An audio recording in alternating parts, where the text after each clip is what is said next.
I am the Tofu Golem. Please enjoy the video. You start by confirming which physical disk is dynamic and which volumes it holds. Open Disk Management as administrator and identify the disk number. Make sure you have a verified backup of every volume on that disk. If the disk contains the system or boot volume, stop and prepare recovery media because you cannot convert that disk without advanced steps. Once identified, delete non-essential volumes first so you can proceed to remove dynamic metadata safely and avoid accidental data loss.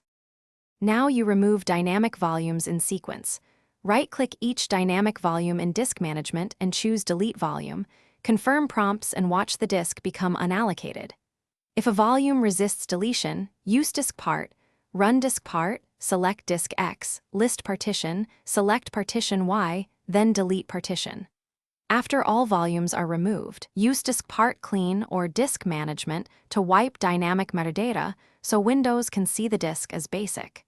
Make sure you deleted only the intended disk. With the disk cleared, right-click the disk area in Disk Management and select Convert to Basic. Windows converts the partition table and removes dynamic configuration. Once converted, create partitions or restore your backups to rebuild volumes. If conversion fails, boot recovery media and run disk part to run select disk X and clean, then recreate partitions. This fixes leftover metadata.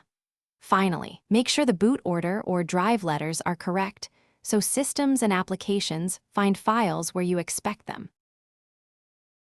Thanks for watching. Consider subscribing if we helped you today.